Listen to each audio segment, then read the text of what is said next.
The Town Musicians of Bremen story. My dear fellows, today I'm gonna tell you the story of Town Musicians of Bremen. Once upon a time, there was a man who had a donkey. His donkey had carried the corn sacks for many years. For him. Yes, kids. He was indeed a loyal donkey. But getting old, the donkey became weak and unsuitable for the job. So the owner thought to himself, should I keep this donkey or let him go? Also see the story, The Reluctant Dragon. Sensing the danger, Donkey ran away from the farm and decided to go to Bremen. Yes. I will be a great musician there, he thought. He started his journey. He walked and walked until he reached a dog, lying on the road. The dog was gasping like he had just finished a long run. What are you gasping for, dear friend? Oh. I got old and I can't go hunting every day, said the dog. My master didn't want me anymore. So I decided to run away. But, how can I find food? I know what to do. I'm going to Bremen to become a musician. Come with me. We can form a band together. I'll play the lute and you shall beat the kettle drum. So the dog agreed. They were not far in the road when they saw a cat. He was sitting on the road, with eyes full of tears like the ocean. Fluffy fellow.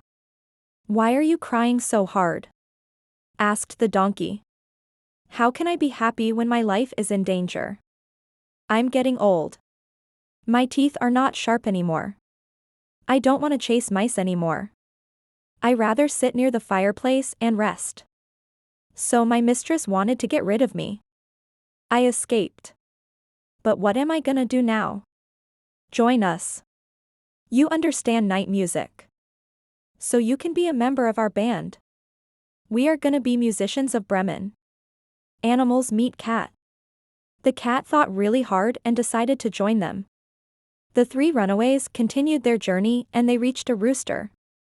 Who was cock-a-doodle doing? With all his might. Your cock-a-doodle-doo goes through and through my skull, said the donkey. What is the problem? My mistress has guests tomorrow and he told the chef to cook a delicious soup with me for them. This evening I am to have my head cut off. Now I am cock-a-doodle-doing at full pitch while I can. The rooster cried. Ah! You feathery red-headed friend. You better come with us and be a part of our band. We are heading to Bremen and become musicians. It is indeed better than death. You have a full-pitch voice. Our music will have the best quality, said the donkey. The rooster agreed. So the four animals continued their trip to Bremen. In the evening they decided to rest in the forest. The donkey and the dog laid under a large tree while the rooster and the cat settled in the branches. The rooster flew right on the top where he was safer. Right before they fall to sleep, the rooster said, I saw a light. There must be a house not far off. So we better get up and go, said the donkey. I'm not comfortable here. We want a shelter. So they moved further on, and soon saw the light shine brighter and grow larger. Until they came to a well-lit robber's house. The donkey, as the biggest, went to the window and looked in. What do you see, my gray horse? Asked the rooster. What do I see? Answered the donkey. A table covered with good things to eat and drink. And robbers sitting at it enjoying themselves. Oh. That is just what we want, said the rooster. I wish we were there, moaned the donkey. Then the animals put their heads together and planned how to best win an invitation to come inside and join the robbers at the feast. Come, come my friends, said the donkey. We are musicians, so let us sing for our supper. They began to sing as best as they can. The donkey brayed. The dog barked, the cat mewed. And the rooster cock-a-doodle-doo-ed. Then they burst through the window into the room, so that the glass clattered. At this horrible din, the robbers sprang up, thinking this has to be a ghost. and they escaped in a great fright out into the forest. "Come, come my friends," said the donkey. "We are musicians, so let us sing for our supper." They began to sing as best as they can. The donkey brayed.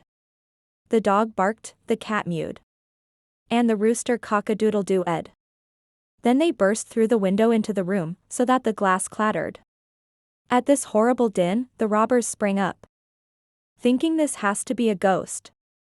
And they escaped in a great fright out into the forest. The four companions now sat down at the table, pleased with what was left, and ate as if they were going to fast for a month.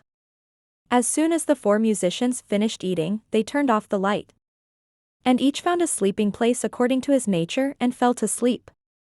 The donkey laid himself down upon some straw in the yard, the dog behind the door, the cat upon the hearth near the warm ashes, and the rooster perched himself upon a beam of the roof.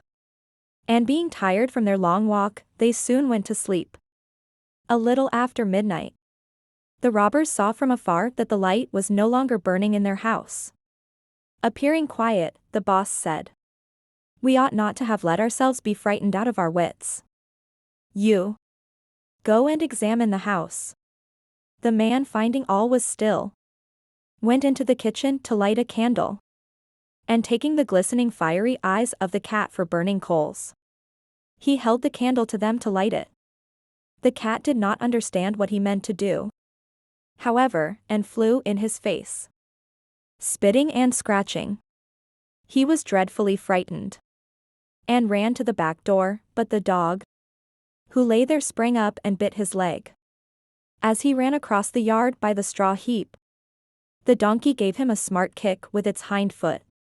The rooster too, who had been awakened by the noise, had become lively, and cried down from the beam, "Cock-a-doodle-doo." Then the robber ran back as fast as he could to his boss and said, "Ah, there is a horrible witch sitting in the house, who spat on me and scratched my face with her long claws.